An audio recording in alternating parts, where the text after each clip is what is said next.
చూడలేదా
ముందు మా పెట్టించుకో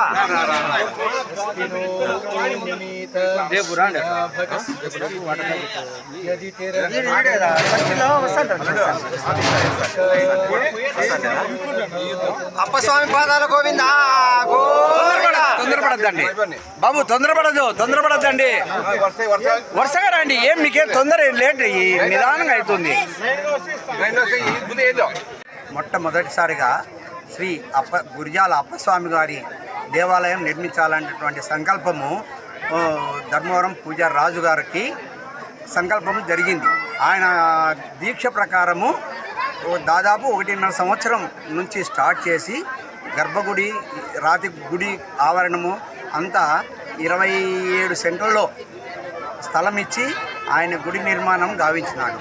కావున ఆయన ఈ ప్రశస్తం అంటే ఈ గురిజాల అప్పస్వామి గారు సొంత స్థలము గురిజాలలో దాదాపు 300 సంవత్సరాల క్రితం కరణంగా ఆయన పనిచేసేవారు.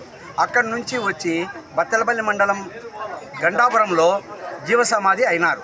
దాదాపు అది కూడా జరిగి 300 సంవత్సరాల పైన అయింది. ఇప్పటి వరకు గంటాపురంలోనే మేము దేవుణ్ణి, ఈ స్వామిని మేము స్మరించుకునే వాళ్ళము.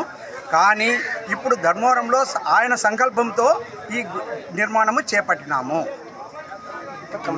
ఇది కమిటీ దీనికి ఒక ట్రస్ట్ ఏర్పాటు చేసి ట్రస్ట్ తరఫున నిర్మాణం జరుగుతుంది. ఎప్పుడెప్పుడు పూజలు జరుగుతాయి, ఎప్పుడెప్పుడు ఏమైనా వాట్సాప్స్ చెప్పండి. ఇవన్నీ చేయాలని అనుకుంటున్నాము. అంటే ఫ్యూచర్ మేము ఇంకా ముందుకు రాబో కాలానికి నిత్యాన్నదానం కూడా ఏర్పాటు చేయాలనేటువంటి సంకల్పంలో ఆధ్యాత్మిక కార్యక్రమాలు, తర్వాత గురువులను, ఇటువంటి ఇప్పుడు వచ్చినటువంటి దివ్య జ్ఞానానందగిరి స్వాముల వారిని, అటువంటి వారిని పిలిపించి వాళ్ళ ద్వారా ఉపన్యాసాలు ఇవన్నీ ఇప్పించేసి ఈ ధర్మవరానికి అన్ని విధాల మంచి ఆధ్యాత్మికంగా మంచి జరగాలంటని చెప్పని మేము కోరుకుంటాం. ప్రత్యేక పూజలు ఎప్పుడు జరుగుతాయి? శనివారం ప్రతి పౌర్ణమికి ప్రత్యేక గురువారం రోజు ప్రత్యేక పూజలు జరుగుతాయి, భజన కార్యక్రమాలు ఉంటాయి, తర్వాత అన్నదానాలు ఉంటాయి. ఇవన్నీ కూడా ముందుకు మేము ట్రస్ట్ ద్వారా అన్ని ముందుకు తీసుకొని పోవాలంటని చెప్పనేసి అనుకుంటున్నాం.